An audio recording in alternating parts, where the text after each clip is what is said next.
And we will now hear from Grazia Caracia.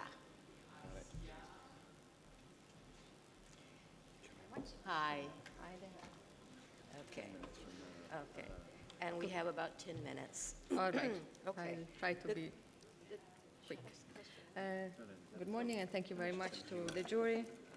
I will try to have a presentation that is a bit more about facts, because a lot of people here have talked about reports, and I think it's good to refresh the memory of what the situation is like in the occupied territory. And the focus will be on fragmentation of the occupied territory and the population due to movement restrictions and residency rights. This fragmentation is in fact a method of impeding the development of the Palestinian people as a group and to make possible the domination of this group.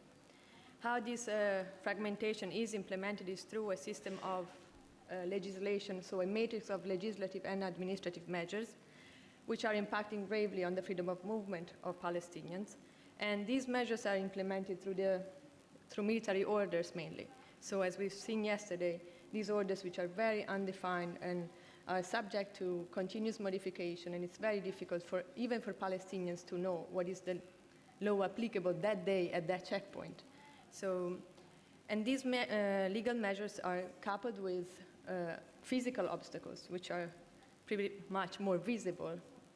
And even if the problem is not just about physical obstacles, these physical obstacles are really an enormous feature of the movement in the occupied territory. The UN Office for the Coordination of Humanitarian Affairs has registered in August 2011 something like 588 obstacles to freedom of movement. Some of them are checkpoints, some of them are roadblocks, others are trenches. So we still have trenches in 2011. These measures are also, in general, creating like a division of Palestinians in several groups. The groups, as we know, the two main groups are the Palestinians in the Gaza Strip, and of course, we all know what the situation is. And within the occupied territory, the West Bank, including East Jerusalem, as well, there are further divisions. Basically, what happens, the result is that there is a system of enclaves. So Palestinians are divided into smaller groups, and communication and movement between those groups are very much hindered. An element that is very important in the life of Palestinians is their ID. The ID is what allows them to move or does not allow them to move. And a very interesting feature of those IDs is that the ID doesn't have reference to nationality, but it does have a reference to religion. So, and according to religion, there is a different treatment of Palestinians, for example, at checkpoints or in obtaining permits. Just briefly on the situation of the Gaza Strip, we know that since June 2007, it's been under a system of closure, which has been described by the International Committee of the Red Cross as a form of collective punishment. And we know that when the ICRC comes up with such a strong language, it means that the situation is very serious. We know that Palestinians in the Gaza Strip have no access to the West Bank. Permits are virtually unobtainable. Some permits are given to medical cases, but on exceptional circumstances. And the assessment on medical needs is not based on the quality of life, but on the threat to life. So, example, if someone would have to have a limb amputated, then they will not receive a permit because they could still live without a limb. So they will not receive a permit to prevent the amputation. And a very sad element is that those who receive a permit and their interior, would be allowed to go to Israel or Jordan to receive medical treatment, are often harassed and coerced. So they're questioned at its crossing, which is the crossing between Israel and the Gaza Strip. So clearly, this is creating a situation of stress, and Palestinians are very much discouraged to seek those permits. And clearly, like the division or the separation of the Gaza Strip has a very strong impact on family life. And an example is the situation of Palestinian prisoners in Israeli jails. Those coming from the Gaza Strip for the last 4 years have not seen any family member because nobody from the Gaza Strip can go and visit Palestinian detainees in Israel. The situation of fragmentation is also very serious within the West Bank, and within the West Bank, in particular on East Jerusalem. We know that East Jerusalemites don't have citizenship. They're simply residents in their own city. And again, their nationality is undefined. On their documents, they have nationality undefined.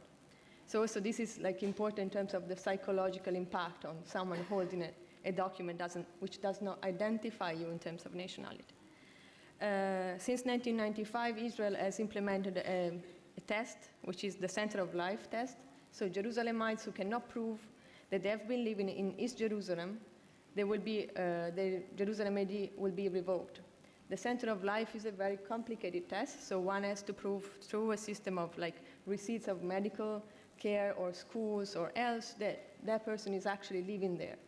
And the police would go at night to check if they are there, or they would go and open the fridge to see if you have food, or if you have children, if you have whatever is needed for a baby. This new, fairly new policy has resulted in the revocation of a number of IDs, but it's always been a very common practice in the Israeli system vis-à-vis the Palestinians in East Jerusalem. So since 1967, between 1967 and 2008, something like 13,000 IDs of Jerusalemites have been revoked. There is also a very special situation of those Palestinians who now, despite being still within the boundaries of East Jerusalem as municipality, the boundaries that were set unilaterally by Israel in 1967, are now finding themselves on the eastern side of the wall. Basically, these neighborhoods are now cut off completely from East Jerusalem, and those people are now not receiving services because the Jerusalem municipality wouldn't send, let's say, people to repair water networks or electricity networks. And beyond that, the risk is that these people will not be considered as fitting, as fulfilling the Center of Life test. So they are at risk of having their Jerusalem ID revoked. And it's estimated that in this condition are now about 30,000 Palestinians. But a very special situation is also the one of the Jordan Valley within the West Bank. The Jordan Valley covers 30% of the West Bank, is the most fertile area of the West Bank, and clearly is the area where Palestinians could actually develop. Has 1/3 of the underground water reserves, and I think these features made it very appealing to the Israelis, which since 1967 have adopted the so-called Alon plan, which is determined to annex the area, and they're doing so.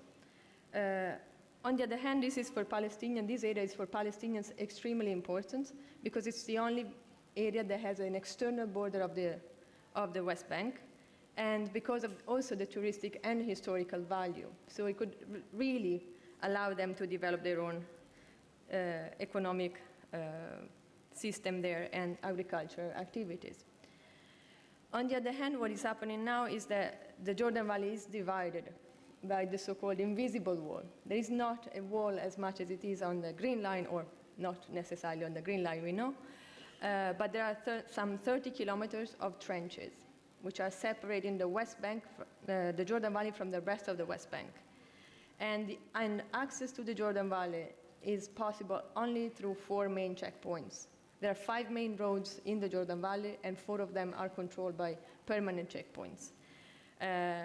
The issue of checkpoints is not just, the being delayed. It's the harassment that you receive at checkpoint. It's the humiliation that checkpoints represent. And it's also the risk of being arrested.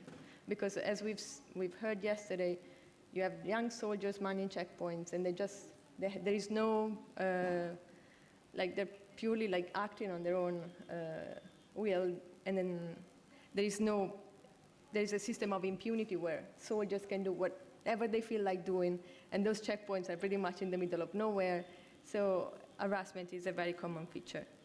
But just to give you an example of what it is like for a Palestinian to try to enter the Jordan Valley, for example, if a Palestinian wants to cross by car through these checkpoints, first of all, only 2 of these checkpoints are allowed for vehicle crossing.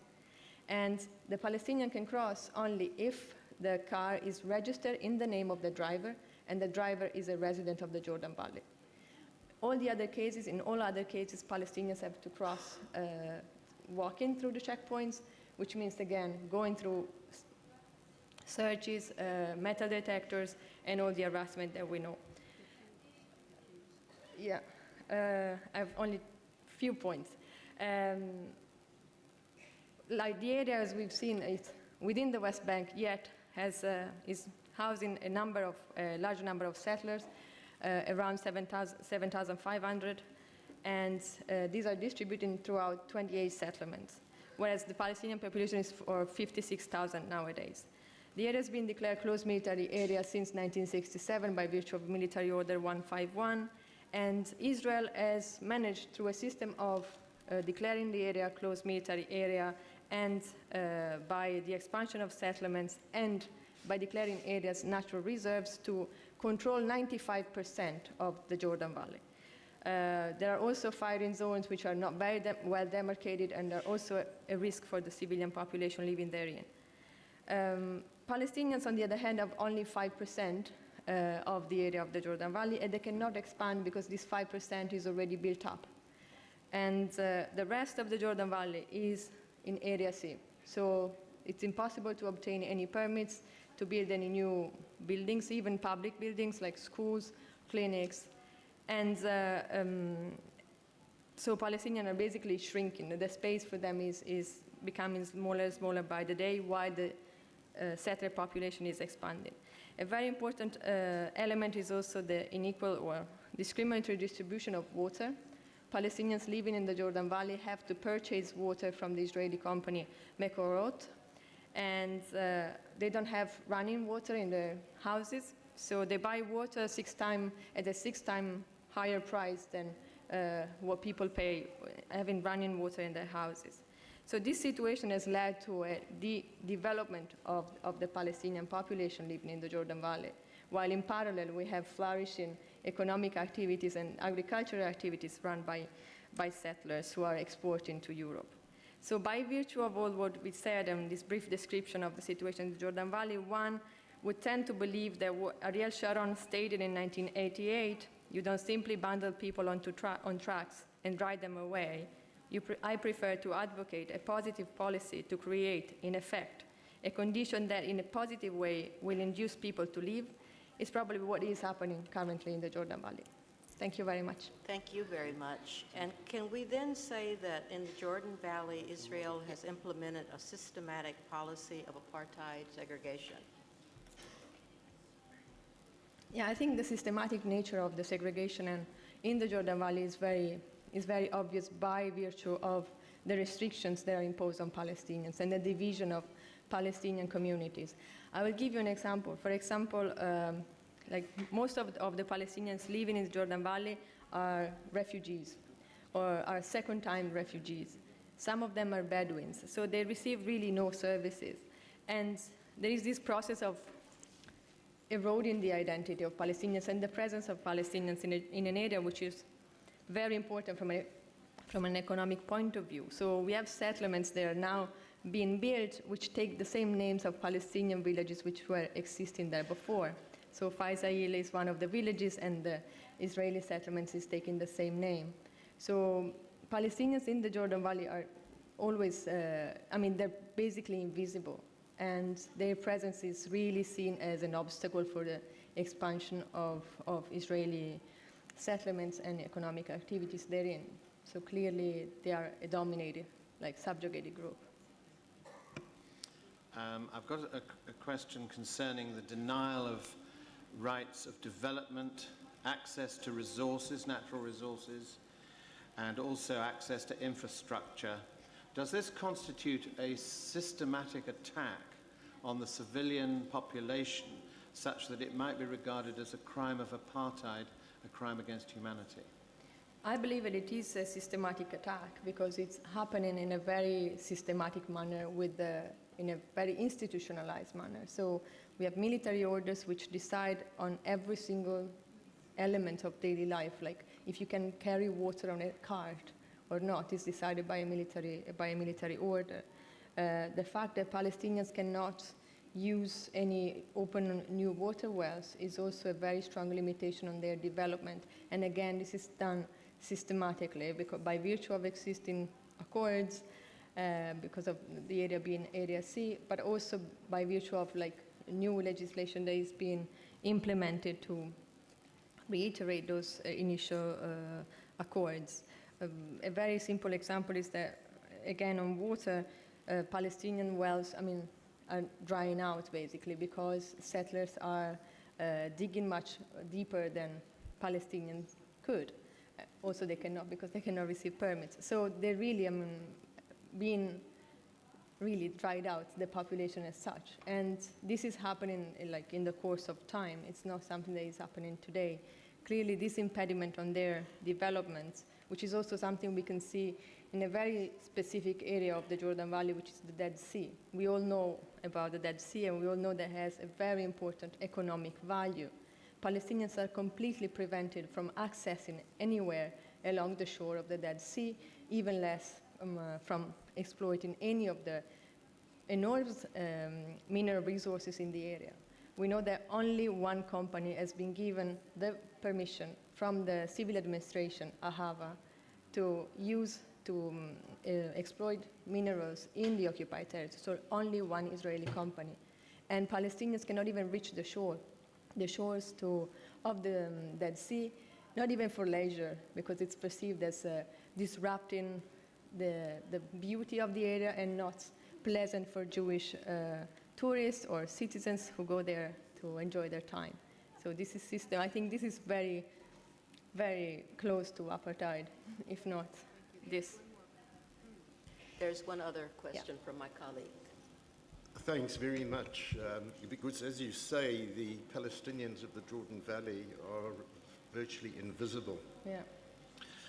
I just want to ask you, how many Palestinians are living in the Jordan Valley, number, and what was the number at the time of 67? You also make an interesting point about Palestinians not being allowed any access to the river frontage at all, as I understand it. Because under apartheid, our black people didn't have access to the beaches on the sea. So, I'm quite astonished.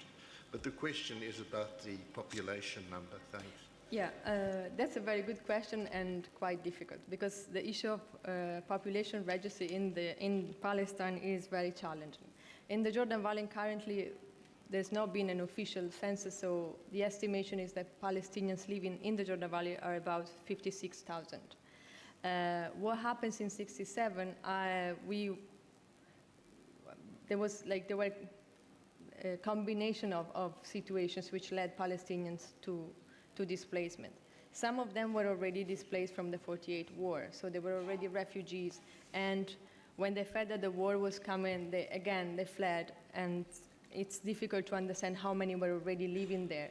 In the Jordan Valley, there are two refugee camps which have never been registered under UNRWA, so the population living in those camps has never been properly counted for. But these measures have led, that it's been estimated that nearly 80% of the Palestinian population left.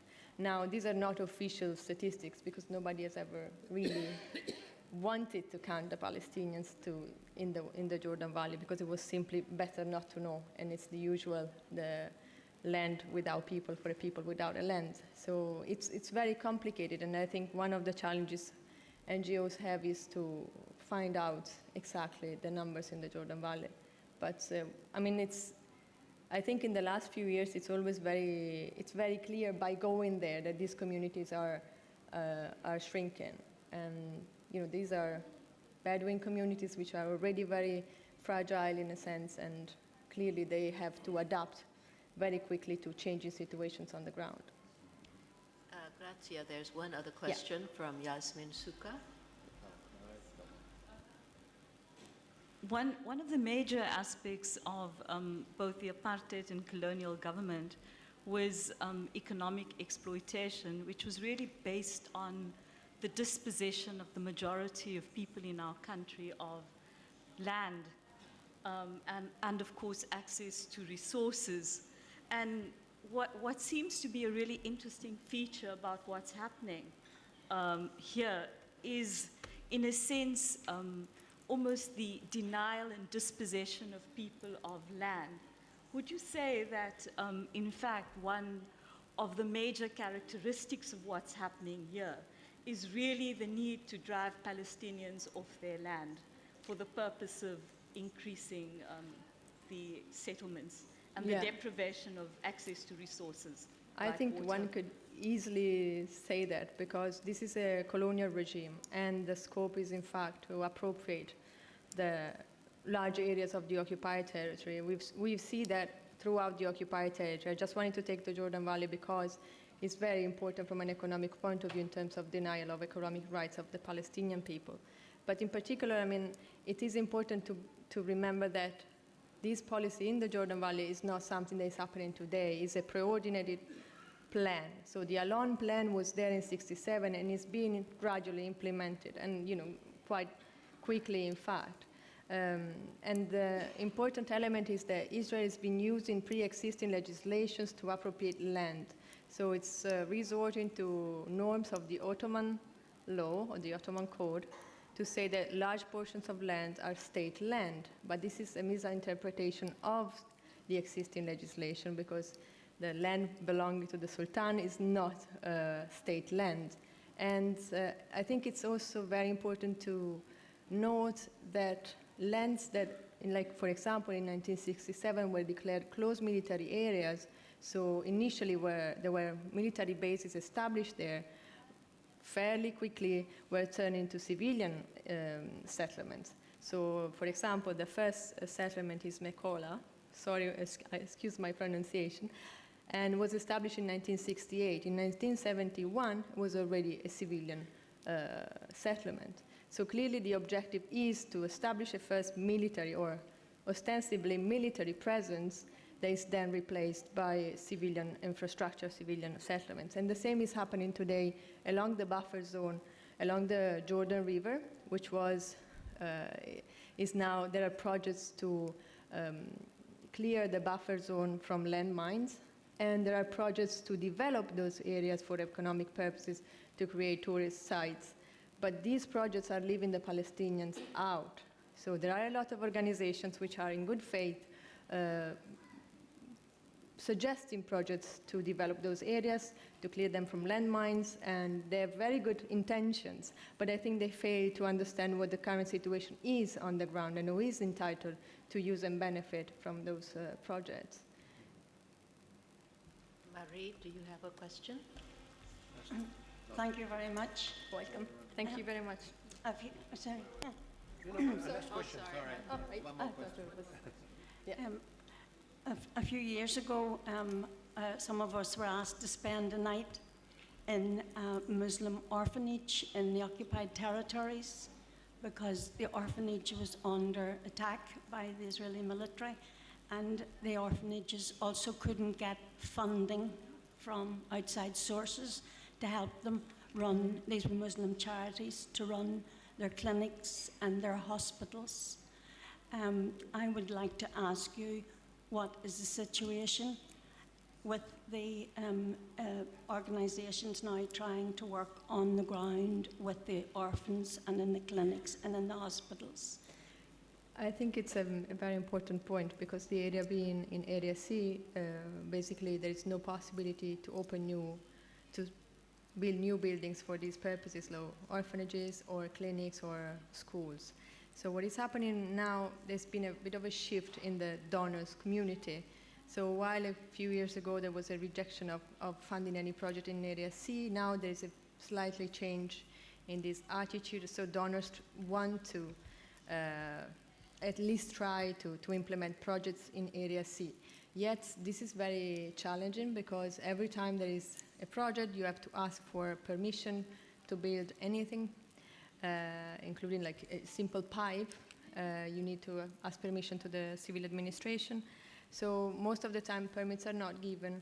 Palestinians, in any case, want to build what they need, and so they start building, for example, schools, and they get demolished. regularly. There is a village in the Jordan Valley, Kirbettana, was been demolished in 2011 only 4 times. This is an extremely challenging situation, yet Palestinians within the Jordan Valley, in the Jordan Valley, are very resilient.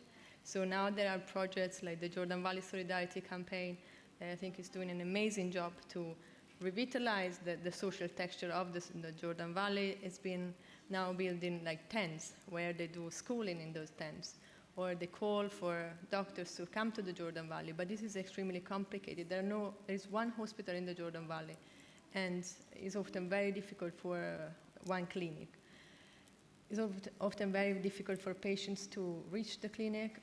Also, some of the streets are not paved, and it's really like they're under a constant threat of not reaching the services they need. In terms of education, I think now these new popular initiatives yet are very positive, but they cannot offer the institutionalized or the organized type of education that children would need. And yet again, children have to walk long distances to reach those tents, and they live in a very unfriendly, to say the least, hostile environment. So settler attacks are a constant feature of their lives. So when children grow up very, very quickly there. So, I mean, it's appreciated that they're so resilient and they want to stay in their land. But this is coming with a very high price. Thank you very much. You're welcome. Now I can really... Careful.